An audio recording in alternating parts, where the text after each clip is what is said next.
Bien, chers frères et sœurs, chers amis, chers visiteurs, c'est toujours un privilège et un honneur, une grâce pour moi de pouvoir partager le pain de vie. Et cette grâce que le Seigneur me fait aujourd'hui, je lui remercie également.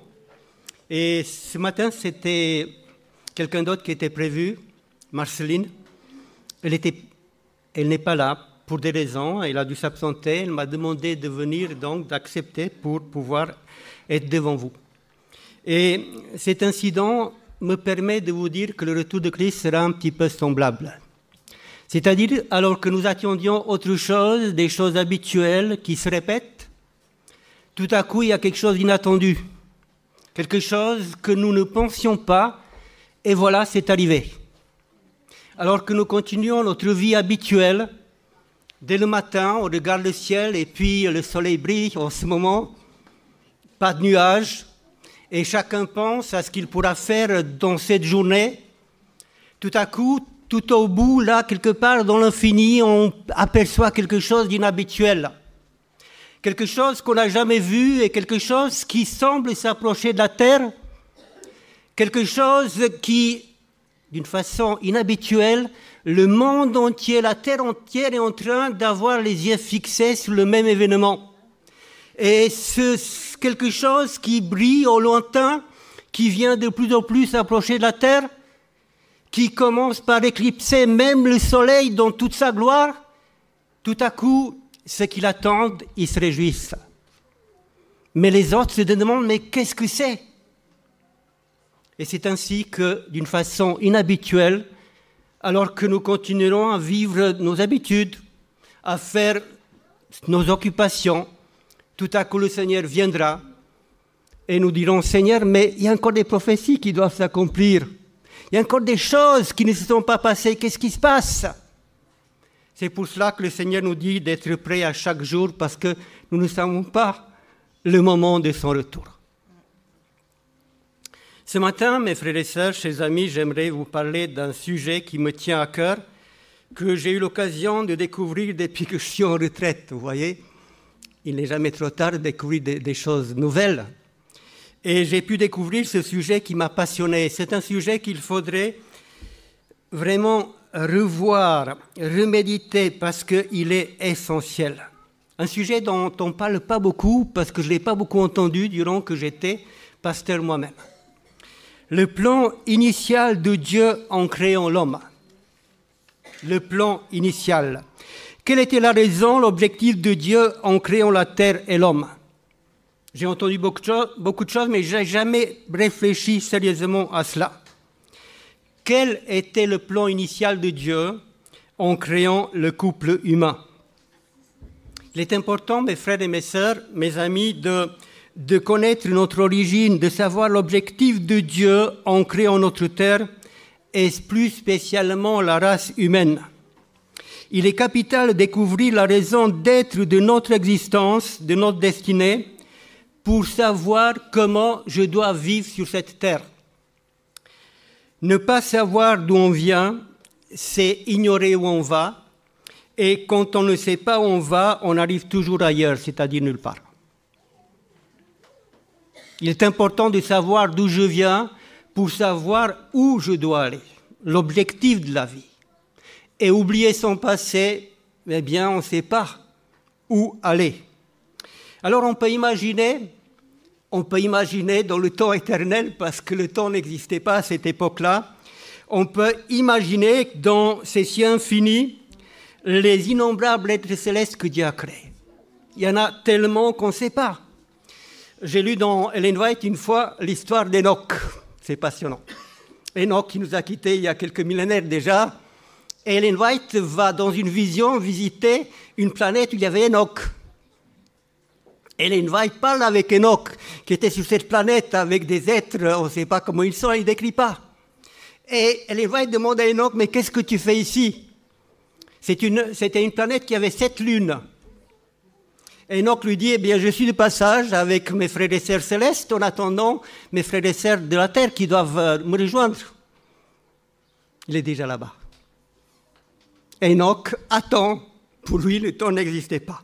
Et on ne sait pas combien de personnes Dieu a créé avant la terre, les innombrables célestes, pour partager l'éternité avec Dieu, pour l'adorer, pour le vénérer, l'aimer. Dieu avait déjà d'innombrables fils et filles pour admirer sa puissance, sa sagesse, ses œuvres, mais aussi pour admirer son caractère, son amour, sa justice, ses lois, l'harmonie, le bonheur qui régnait partout dans l'infini. Dieu avait déjà beaucoup de personnes. Alors pourquoi créer encore la terre avec les êtres célestes? Pourquoi Dieu nous a-t-il créés? Quel était l'objectif de Dieu en nous créant, nous humains, et plus spécialement le couple humain, homme et femme? Le couple humain a toujours été un homme et une femme. Bibliquement, ça n'a jamais changé et ça ne changera jamais. Ellen White parle du plan originel de Dieu à plusieurs reprises dans ses ouvrages, le plan originel, et du plan de la rédemption en les distinguant.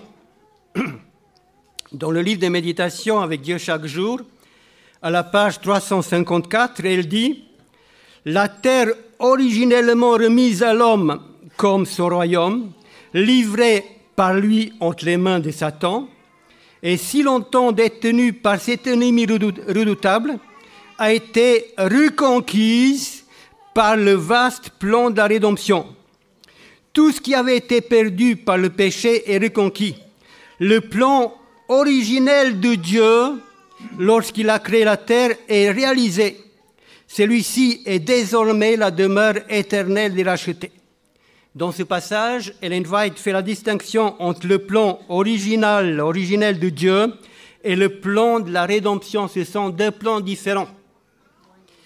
Dans Éducation, à la page 216, Ellen White déclare, écoutez bien, « La Bible est son propre interprète. Avec la parole de Dieu, nous avons l'interprète le plus parfait. » C'est important de lire des autres ouvrages, des commentaires, des théologiens qui parfois sont même athées, je dois vous le dire. C'est pour ça qu'aller sur Internet et puis trouver on peut tomber sur n'importe quoi et on peut aller n'importe où. Il faut qu'on soit très prudent. La Bible est son propre interprète. Celui qui étudie la Bible doit apprendre à connaître le thème central du Saint-Livre. Écoutez bien, le thème central, le plan originel de Dieu pour le monde, premièrement. La montée du grand conflit, deuxièmement. L'œuvre de la rédemption. Dans ce passage, Ellen White parle de trois éléments. D'abord, le plan originel de Dieu en créant l'homme avant le péché. La montée du grand conflit avec Satan qui s'est rebellé au ciel et qui continue sur terre, et le plan de la rédemption pour racheter l'homme après le péché. Il y a bien trois éléments différents. Le plan de la rédemption, nous le connaissons bien. On l'étudie en long et en large dans l'école du sabbat, dans les ouvrages d'Ellen White, dans beaucoup de domaines. Mais le plan initial de Dieu, en créant la race humaine, nous le connaissons très peu, pour ne pas dire pas du tout. Nous n'en parlons presque jamais, et pour cause, ça ne nous a pas vraiment interpellés. Et depuis que je me suis, que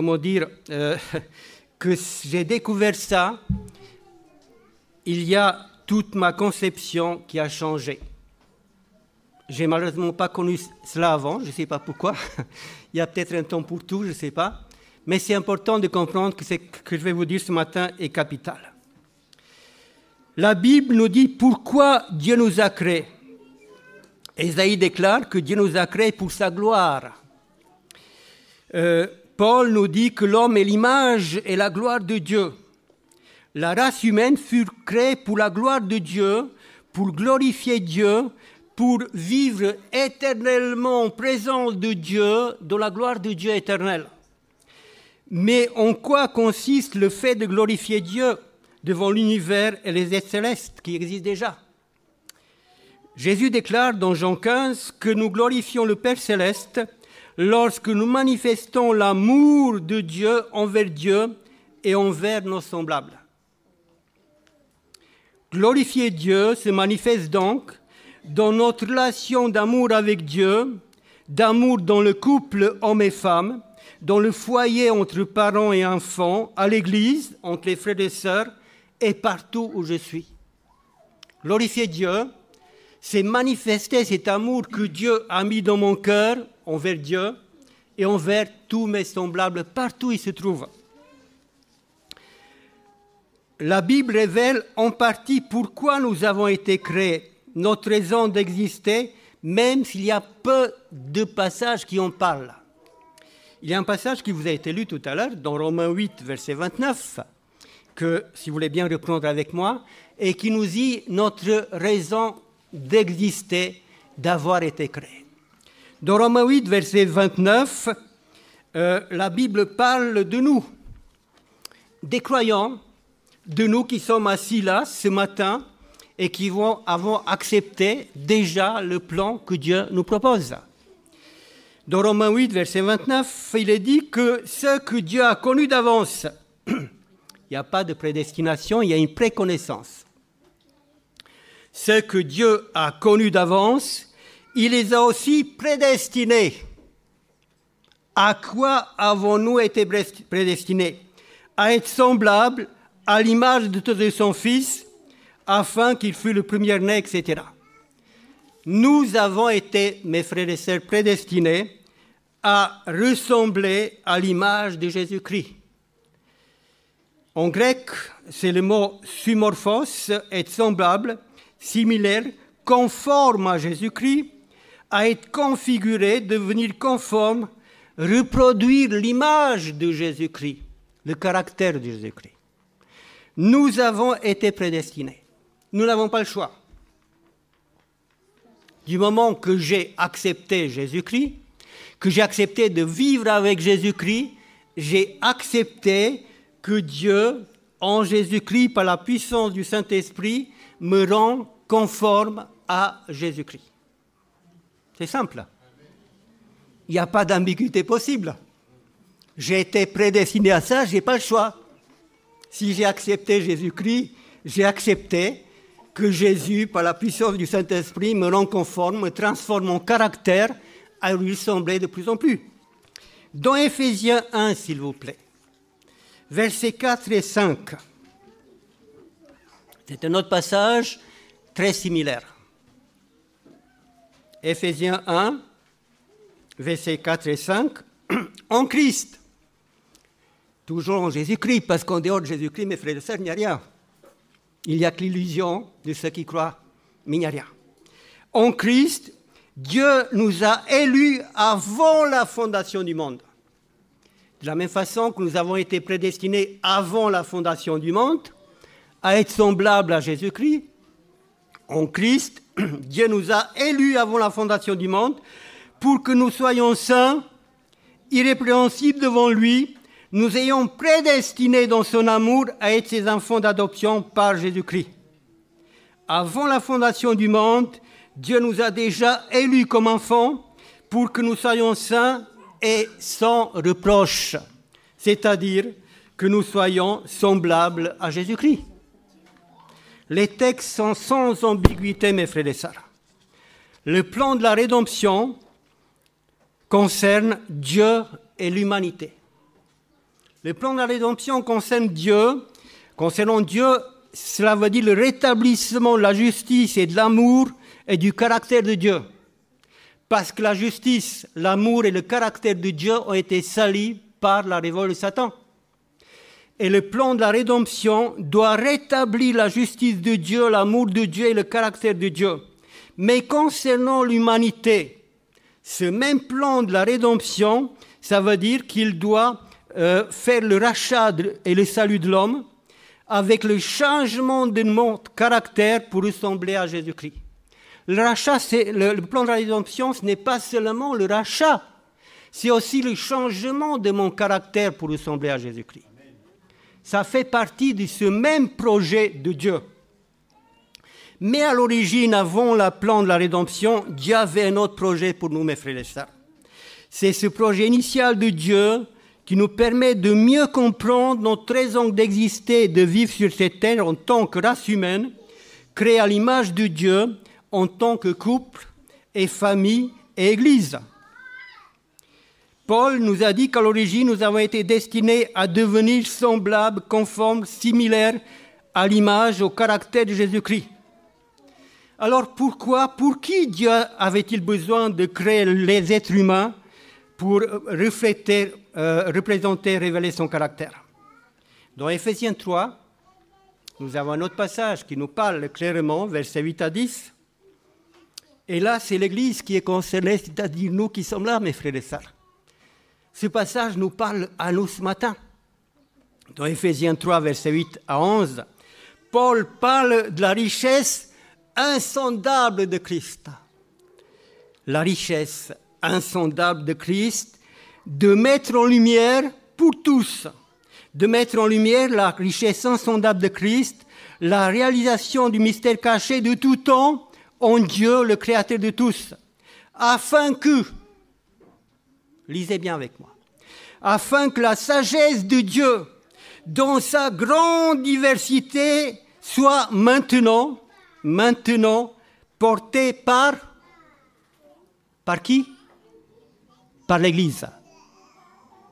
Vous avez bien lu, mes frères et sœurs? Il est dit que la sagesse de Dieu, qu'est-ce que ça veut dire, je ne sais pas, dans sa grande diversité, non seulement la sagesse de Dieu, mais dans sa grande diversité, soit maintenant, aujourd'hui, portée par l'Église à la connaissance des principats, des autorités dans les lieux célestes, selon le projet éternel qu'il a réalisé en Jésus-Christ. Paul parle ici des richesses insondables de Christ que Dieu veut mettre en lumière pour tous, afin que la sagesse de Dieu dans sa grande diversité soit connue dans les lieux célestes. Voilà le projet éternel de Dieu réalisé en Christ, mais porté par l'Église à la connaissance des êtres célestes et aussi des êtres humains, bien sûr, puisque nous vivons sur terre. Dieu veut que tous les êtres célestes, les anges de Dieu, ainsi que les démons avec Satan, connaissent par l'Église la sagesse infiniment variée de Dieu. Je ne sais pas si vous voyez, mes frères et sœurs, quel honneur Dieu nous fait, quel privilège nous avons, quelle responsabilité nous avons. Chaque disciple de Jésus, le couple ou le foyer chrétien, l'Église avec les fidèles, nous avons tous un rôle à jouer pour faire connaître Dieu et son caractère, sa sagesse, dans sa grande diversité autour de nous. Voilà le plan initial pour l'humanité, le couple et le foyer humain, et aujourd'hui pour l'Église, qui reste toujours valable.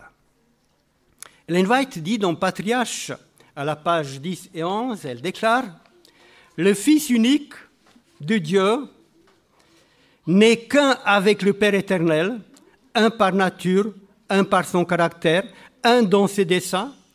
Il est le seul être qui puisse rentrer dans tous les conseils et partager toutes ses pensées. C'est par son Fils que Dieu a créé tous les êtres célestes. À la base du gouvernement de Dieu se trouvait une loi juste, d'amour, sublime, assurant le bonheur de tous. Aussi longtemps que régna dans l'univers de Dieu cette obéissance, la paix fut parfaite. Aucune note discordante ne troublait les harmonies célestes. Il y avait l'harmonie céleste dans l'univers infini. Tout était parfait. Il y a eu dans l'éternité un moment où Dieu décida dans son conseil, dans la triade, dans la famille de Dieu, de créer la terre, de créer l'homme et le couple humain à son image. Et cette création nouvelle avait un objectif précis. C'était longtemps avant le péché. Ellen White déclare dans la revue adventiste anglaise, février 1902, « En créant l'homme, Dieu introduisit dans l'univers un ordre nouveau et distinct et son intention était de donner à l'univers une vue de l'intérieur de sa propre nature et de son propre caractère. » En créant l'homme, l'humanité, Dieu voulait, il a introduit quelque chose de nouveau dans l'univers qui n'existait pas, et son intention était de donner à l'univers, à ses êtres célestes, une vue de l'intérieur de sa propre nature, de son propre caractère pour que l'univers puisse connaître davantage qui il est, comment il est. Le plan initial de Dieu pour l'homme était de démontrer sa nature et son caractère à travers la vie, le comportement d'Adam et Ève et de leurs descendants. Les relations de couple entre Adam et Ève, puis les relations de famille, parents, enfants, inconnus des anges, allaient servir de base à cette démonstration de son caractère d'une façon différente, puisqu'elle était inconnue des êtres célestes. Et Dieu va créer l'homme, le couple, pour permettre aux anges de le connaître, lui, différemment. Dans ce contexte d'abnégation, de dévouement, du renoncement, d'amour désintéressé dans le couple et la famille, cette attitude nouvelle allait faire comprendre à l'univers et aux êtres célestes ce qui se passait dans la triade divine entre les trois personnes de la divinité, où règne un amour désintéressé, l'unité et l'harmonie parfaite, l'abnégation totale, l'humilité, la douceur et le désir de vouloir uniquement le bien de ces êtres créés. Ellen White, dans Patriarche, à la page 22 et 24, déclare, et ça répondra à un certain nombre de questions que nous posons par rapport à nous aussi et notre création. L'homme devait porter l'image de Dieu, aussi bien physiquement que par son caractère. Vous avez bien entendu? On se demande si nous avons été créés à l'image de Dieu physiquement. Eh bien, Ellen White déclare que l'homme devait porter l'image de Dieu, aussi bien physiquement par son caractère. Sa nature était en harmonie avec la volonté du Créateur. Son intelligence pouvait s'élever jusqu'aux choses divines. Ses affections étaient pures, ses appétits et ses passions.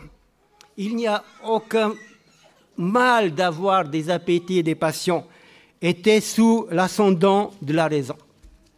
Il était saint, heureux, de porter l'image de Dieu et parfaitement soumis à sa volonté. C'était comme ça que Dieu a créé l'homme au départ. Dieu a créé les êtres humains dans un but précis, pour permettre aux anges et aux êtres célestes de comprendre toujours plus profondément le caractère de Dieu, Père, Fils, Saint-Esprit. Malheureusement, un ange jaloux de ce plan, pour n'avoir pas été consulté, a incité les êtres célestes à se révolter contre leur Créateur. Ellen White parle toujours dans Patriarche, à la page 11, il y eut un être qui pervertit la liberté accordée par Dieu à ses créatures. Il a perverti la liberté que Dieu a donnée.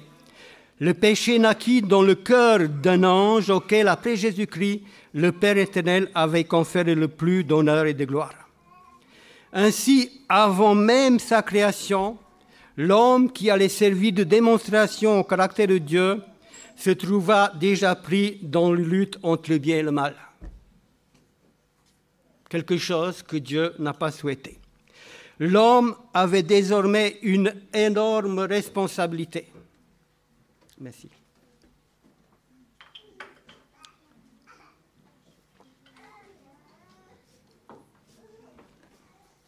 L'homme avait désormais une énorme responsabilité.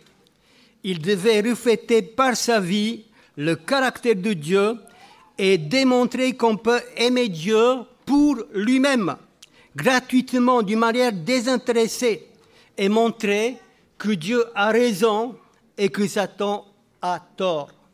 L'homme devient juge entre Dieu et l'homme. Il devient juge entre le Dieu qui est accusé et Satan l'accusateur. Je ne sais pas si vous vous rendez compte de notre responsabilité, mes frères et sœurs.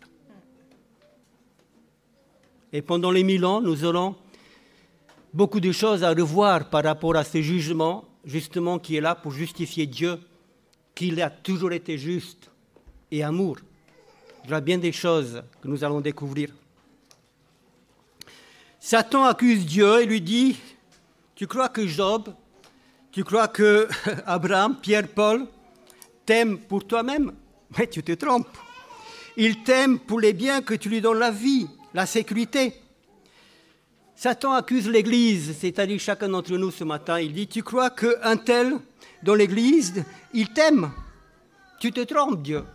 Il t'aime uniquement parce que tu les bénis. Tu leur donnes des avantages, la protection, la vie éternelle. Ils t'aiment uniquement pour ce qu'ils ont. Et nous sommes là pour justifier justement que Dieu est digne d'être aimé pour ce qu'il est. Nous sommes là pour démontrer que Dieu, eh bien, il a toujours eu raison et que Satan a tort et que nous ne voulons pas du royaume de Satan. C'est pour ça que nous avons choisi Jésus-Christ. Or, la seule loi valable dans le gouvernement de Dieu, c'est l'amour qui pousse à l'abnégation, au sacrifice pour le bien des autres. C'est pour ça que Jésus, qui était l'égal de Dieu, par amour pour nous, va quitter sa gloire. Il va quitter tous ces avantages qu'il a et il va venir dans ce monde pour se sacrifier pour nous parce qu'il nous aime. Imaginons la confiance que Dieu avait placée dans l'homme en le créant. Il voulait que l'homme reflète son caractère. Il voulait que l'homme puisse démontrer que Satan a tort. Et imaginons, frères et sœurs, la déception, la douleur de Dieu quand l'homme choisit Satan et il passe à côté de ce plan initial de Dieu. Alors Dieu doit déclencher un autre plan pour récupérer l'humanité, le plan de la rédemption ou du rachat de l'homme perdu.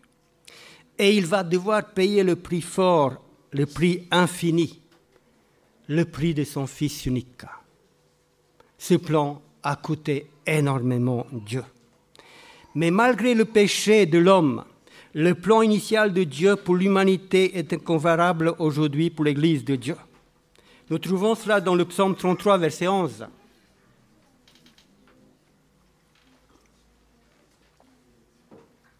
Dans le psaume 33, verset 11, le psalmiste nous dit que les desseins de l'Éternel subsistent toujours et les projets de son cœur de génération en génération.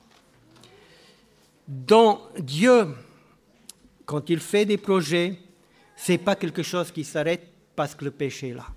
Son projet continue avec ceux qui veulent rentrer dans son plan. Dieu a manqué son objectif avec Adam et Ève et leurs enfants, malheureusement. Alors Dieu va choisir d'autres êtres qui sont disponibles. Il va choisir Abraham, le peuple d'Israël, pour continuer cet objectif. Il leur dit, vous serez pour moi des hommes saints, une nation sainte, un royaume de sacrificateurs, des témoins. Malheureusement, le peuple d'Israël va aussi rater l'objectif de Dieu.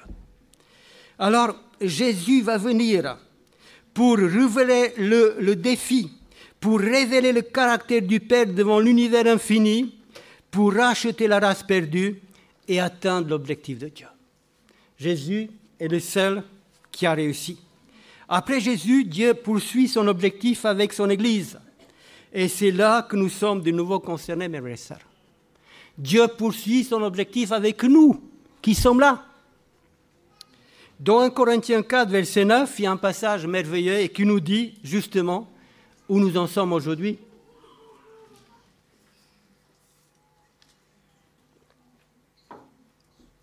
« 1 Corinthiens 4, 9 » l'apôtre Paul écrit, il dit « Car Dieu, il me semble, nous a exhibés, nous, les apôtres, à la dernière place, comme des condamnés à mort. Nous avons été offerts en spectacle au monde, aux anges et aux humains. » Nous ne sommes pas conscients, mes frères et sœurs, que nous sommes dans un théâtre. Nous sommes là, il y a des spectateurs autour de nous. Il y a l'univers entier qui s'intéresse à nous. On a du mal à imaginer ça. Il y a les anges de Dieu, il y a aussi les démons, malheureusement, qui sont là, tout autour. Il y a les hommes qui nous entourent, nous sommes au spectacle aux humains, dans cette église, mais aussi là où nous travaillons, dans la rue. Partout, nous sommes en spectacle. L'église de Dieu est en spectacle au monde, aux anges, aux humains, aux démons. Et l'église est là pour refléter le caractère de Dieu. L'Église est là pour réaliser le projet initial de Dieu, pour refléter son caractère et démontrer à tous que c'est Dieu qui a raison parce que nous l'avons choisi.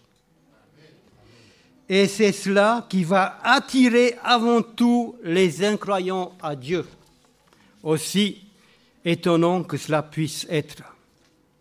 Voilà notre raison d'exister en tant qu'Église et enfants de Dieu. Vivre sur cette terre pour refléter le caractère de Christ, ressembler de plus en plus à Jésus par notre vie et par cela attirer les gens à Jésus-Christ. Tous ceux qui composent l'Église de Christ sont donc concernés.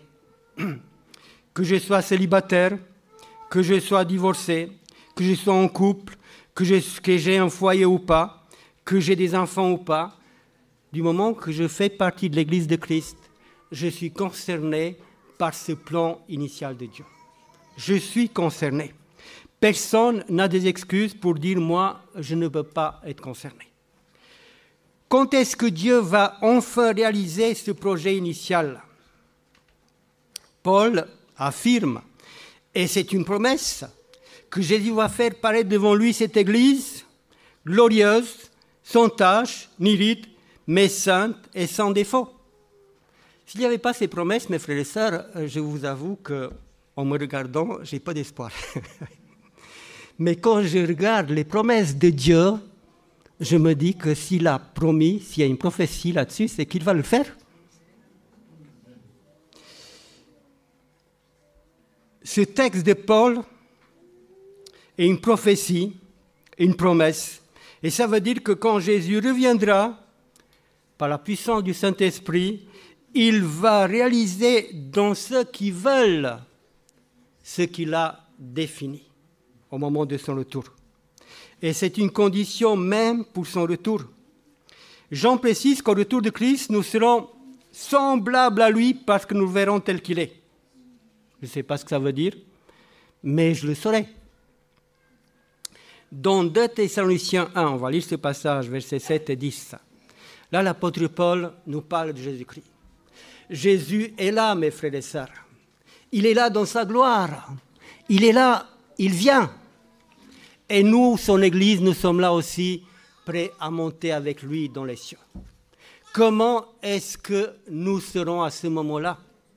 Eh bien, voilà comment la Bible nous parle. Dans 2 Thessaloniciens 1, verset 7, il est dit de vous donner à vous, vous qui êtes dans la détresse, du repos avec nous, lorsque le Seigneur Jésus se révélera du ciel avec les anges. Jésus reviendra du ciel avec ses anges. Verset 10, quand il viendra pour être comment?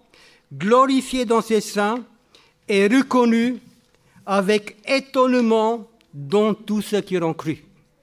Quand Jésus reviendra des cieux, mes frères et sœurs, pour nous chercher, chaque disciple de Christ, l'Église de Christ dans sa totalité, on pourra admirer dans chaque croyant le caractère de Jésus.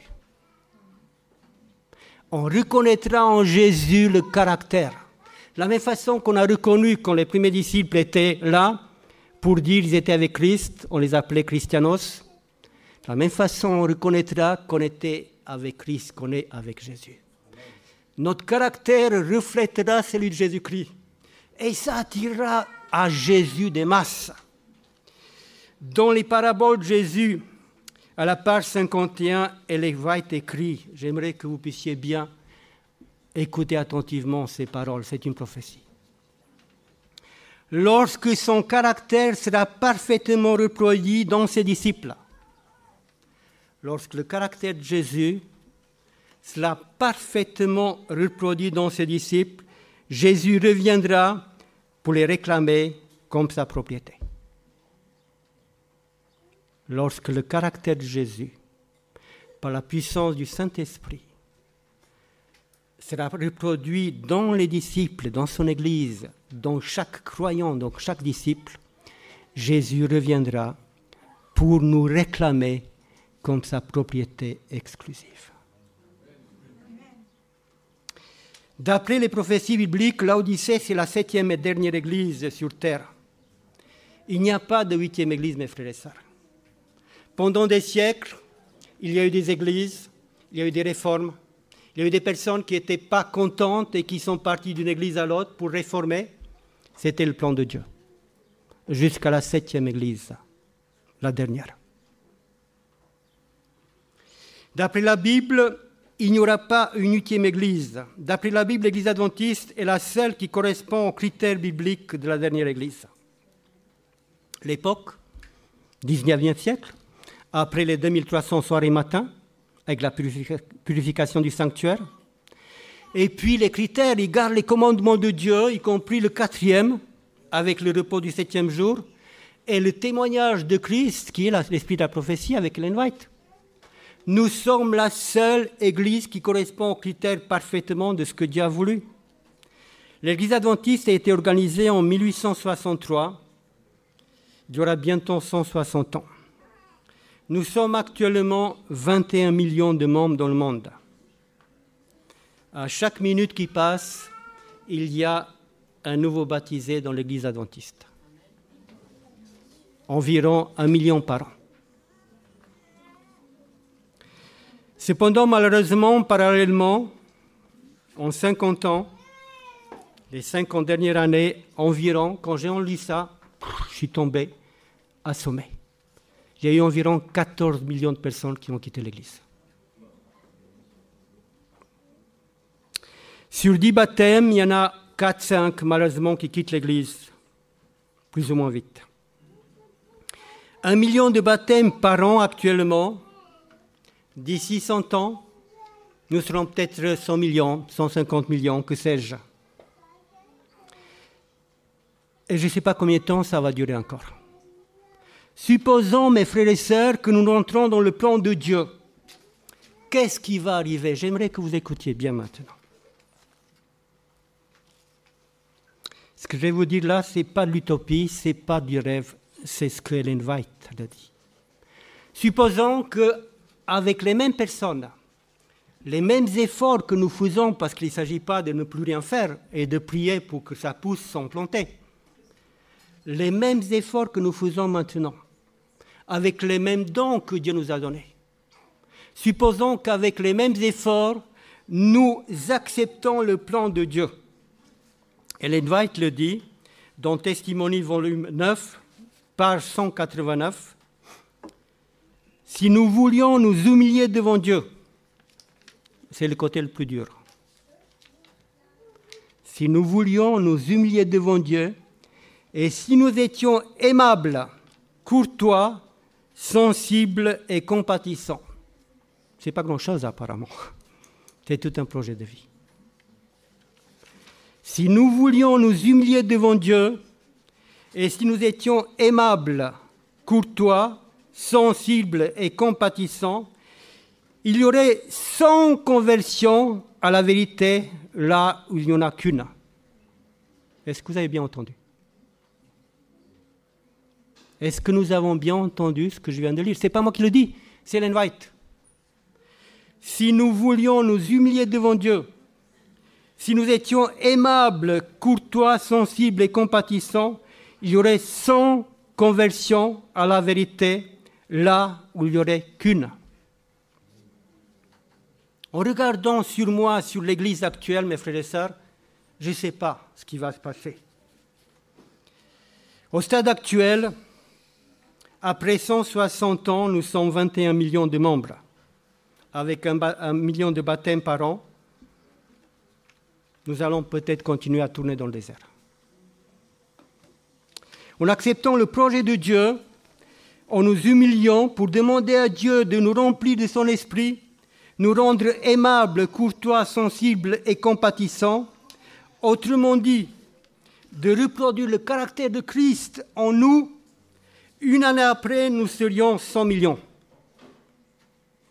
Ellen White nous dit que là où il y a une âme, il y aurait 100 à la conversion.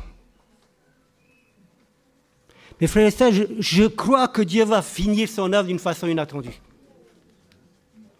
Parce qu'en regardant sur nous, honnêtement, c'est impossible.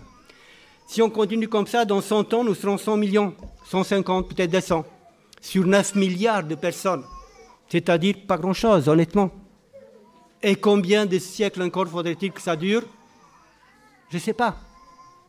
Mais si l'Église prend conscience un jour, dans son ensemble, si nous prenions conscience que Dieu a aussi un projet pour nous et que nous continuons avec les mêmes efforts que nous faisons, de nous humilier devant Dieu, d'accepter que Dieu nous rend aimables, courtois, sensibles et compatissants, l'œuvre de Dieu va devenir foudroyant. En une année 100 millions, en 10 ans 1 milliard, c'est la fin. Ce n'est pas l'utopie ce que je vous dis là, la Bible nous dit que c'est quelque chose qui est faisable. Et ça peut se faire très vite, très rapidement, mais pas par nous-mêmes. La Bible nous dit que ce n'est ni par ta puissance, ni par ta force, mais par l'Esprit de Dieu. Amen. Vous voyez le projet de Dieu, mes frères et sœurs? J'ai visité le mur de Berlin avec ma fille, à l'époque, elle était jeune, juste l'été après sa chute. Ça faisait des décennies que ce mur était là, infranchissable. On ne pouvait rien faire. Des millions ont essayé de traverser. Des milliers sont morts. En une nuit, le mur est tombé. Mes frères et sœurs, je ne sais pas dans combien de temps Jésus reviendra. Mais il faut que nous comprenions que ça peut être très rapidement, avec ou sans nous. Et j'espère que ça sera avec nous tous.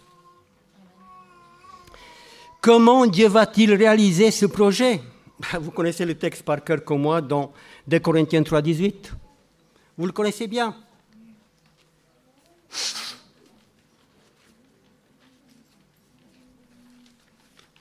« 2 Corinthiens 3, 18. Il dit que nous tous, qui le visage dévoilé, contemplons comme dans un miroir la gloire du Seigneur. Nous tous qui prenons le temps chaque jour pour contempler Jésus, pour contempler son caractère, sa gloire, et qui ne nous contentons pas seulement de le contempler, mais qui demandons à Dieu qu'il puisse nous transformer par son esprit pour ressembler à lui, eh bien nous sommes transformés en cette même image par l'Esprit de Dieu. C'est tellement simple, mais nous sommes occupés à tellement d'autres choses. C'est tellement simple, mes frères et sœurs, de prendre le temps seul, quand on est seul, en famille, quand on est en famille, à l'église, pour ceux qui n'ont pas d'autre chose, qui peuvent venir, pour venir contempler ensemble la gloire de Christ, contempler le caractère de Christ, et demander à Dieu qu'il puisse reproduire ce caractère par le Saint-Esprit en nous. Et la Bible nous dit qu'il va le faire. Ellen White nous dit, dans Ministère évangélique, à la page 497, il nous faut entrer en contact avec Dieu pour que nous soyons pénétrés de son esprit. D'abord, je rentre en contact avec Dieu et je veux demander à Dieu de me pénétrer et remplir son esprit, qui nous rendra capables d'entrer en rapport avec nos semblables. D'abord, c'est la première chose. Et lui nous rendra capables de pouvoir entrer en rapport avec nos semblables. Persévérer dans la prière, Ministère évangélique, page 34. Là est le secret de votre réussite. La puissance vient de Dieu. Le contact avec Dieu nous rend capables de rentrer en relation avec nos semblables et il va changer, transformer notre caractère. Il va nous rendre mûrs, prêts pour le retour de Christ. Voilà le plan initial de Dieu pour moi en tant qu'homme, couple, Église. Nous existons en tant qu'humains, couple, famille, Église de Christ, pour étonner les anges et les hommes et leur permettre aux humains de mieux connaître le caractère de Dieu, la triade divine, et les attirer à Jésus-Christ. La question qui se pose, mes amis, et que je me pose, est-ce que ma vie étend les anges dans le bon sens ou les déçoit? Il ne s'agit pas ici de se culpabiliser pour obéir, nous devons, d'avoir peur de son salut éternel ou de s'activer pour faire d'autres choses, pour se donner bonne conscience. Mais il s'agit d'avoir une relation authentique avec Dieu, qui par son esprit, peu à peu, va reproduire le caractère de Christ en moi, dans la joie, dans la paix, dans le bonheur. Je dois toujours garder cette paix et cette joie du salut en Dieu.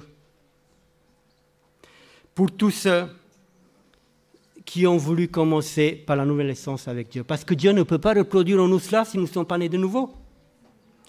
Notre erreur, mes frères et sœurs, et l'erreur du christianisme en général, c'est de voir Jésus à travers les miracles, les guérisons, sa vie sans péché. Cela, c'est son œuvre, ce n'est pas son caractère. En ce qui concerne les péchés, ce sera toujours la justice, la sainteté de Christ qui nous couvrira. Elle restera ma garantie jusqu'à la fin du monde, même pendant les 7 dernières plaies. En ce qui concerne notre caractère, à partir de la nouvelle naissance, si nous laissons le Saint-Esprit réaliser son œuvre en nous, puisque nous sommes nés d'eau et d'esprit, le Saint-Esprit nous fera ressembler de plus en plus à Jésus jusqu'à son retour. Et nous continuerons de grandir dans l'éternité. Nous n'égalerons jamais Dieu dans sa sainteté, mes frères et sœurs. Mais durant l'éternité, nous progresserons dans cette sainteté de Dieu. On l'apprécierons toujours davantage parce que nous serons avec lui, nous le verrons tel qu'il est. Mais nous ne viendrons jamais de Dieu. Ça, c'était la ruse de Satan. Nous allons progresser de plus en plus à ressembler à Dieu pendant l'éternité, mais sans jamais y parvenir. En quoi consiste le caractère de Jésus? C'est important que je vous dise quelques mots. Jésus définit son caractère, il se définit comme humble et doux. Si nous voulions avoir de l'humilité, c'était le caractère de Christ. Il était humble et doux. Jésus parle de son caractère dans les béatitudes. Nous n'avons peut-être jamais fait attention, mais lorsque Jésus parle des béatitudes, il parle de son caractère. Il était un mendiant d'esprit de Dieu pour réaliser l'œuvre de Dieu. Jésus se réclamait toujours de l'Esprit de Dieu. Il consolait les affligés. Il procurait la paix, c'était le prince de paix. Il était débonnaire, charitable, généreux, sensible, miséricordieux. Il avait faim et soif de réaliser la volonté de Dieu. Il avait le cœur pur. Il était persécuté et outragé pour la justice et la fidélité envers Dieu. Les béatitudes, c'est l'accomplissement du caractère de Jésus. Paul parle du caractère de Jésus dans Corinthiens 13. Jésus était patient, plein de bonté, non envieux. Jésus ne se vantait pas, il n'était pas orgueilleux. Jésus était honnête, il cherchait l'intérêt des autres, il ne s'irritait pas. Jésus ne soupçonnait pas le mal, il ne se réjouissait pas de l'injustice. Jésus était disposé à tout pardonner aux pécheurs, et aujourd'hui aussi. Jésus croit tout possible, il croyait dans l'être humain. Jésus espère tout et il supporte tout. 1 Corinthiens 13, c'est le caractère de Christ. Ailleurs, Paul évoque le caractère de Jésus en relation avec le Saint-Esprit. En Jésus, le Saint-Esprit a pu produire pleinement son fruit. Jésus était la manifestation et la réalisation de l'amour de Dieu. En Jésus s'est manifestée la joie, la paix, la patience, la bonté, la bienveillance, la fidélité, la douceur, la maîtrise. Il vivait le fruit de l'Esprit. Il était. Lorsque Paul nous invite à voir les sentiments qui étaient en Jésus-Christ, il nous demande d'avoir son caractère. Jésus n'a rien fait par esprit de parti, pour vaine gloire. Jésus a considéré nos intérêts avant les siennes. Il était Dieu. Il aurait pu ne jamais quitter sa gloire éternelle, sa félicité pour nous. Mais il a considéré nos intérêts avant les siennes. Il s'est dépouillé de lui-même. Il est devenu esclave de Dieu. C'était la condition, évidemment, pour pouvoir nous sauver. Et c'est la condition pour que Dieu nous élève dans sa gloire. Voilà le projet que Dieu a eu depuis l'éternité pour nous, la race humaine.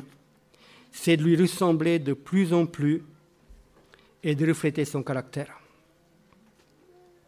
Nous voudrions avoir la puissance de Jésus, avoir la force de faire des miracles, des guérisons, vivre sans péché, mais peu cherchent à ressembler à Jésus dans leur caractère. Voilà notre problème, frères et sœurs.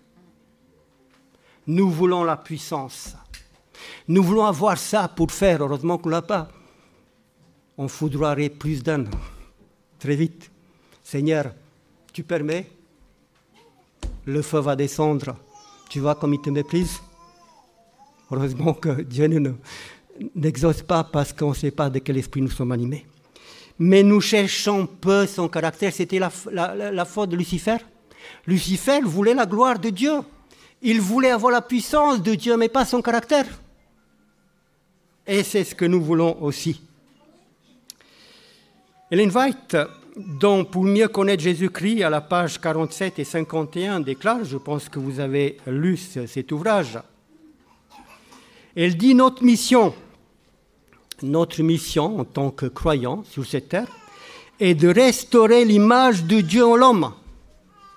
Vous avez bien entendu? Notre mission est de restaurer l'image de Dieu en l'homme par la grâce abondante que Dieu nous donne en Jésus-Christ. Combien nous avons besoin de connaître notre Père Céleste afin de le représenter par notre caractère. Notre mission, c'est de restaurer l'image de l'homme, l'image de Dieu dans l'homme. À la page 51, quand nous aurons l'assurance claire et lumineuse de notre salut, nous montrerons la joie, le bonheur qui sont l'apanage de tout disciple de Christ. L'influence douce et pénétrante de l'amour de Dieu appliqué dans la vie pratique sera pour l'esprit de notre prochain comme une saveur de vie.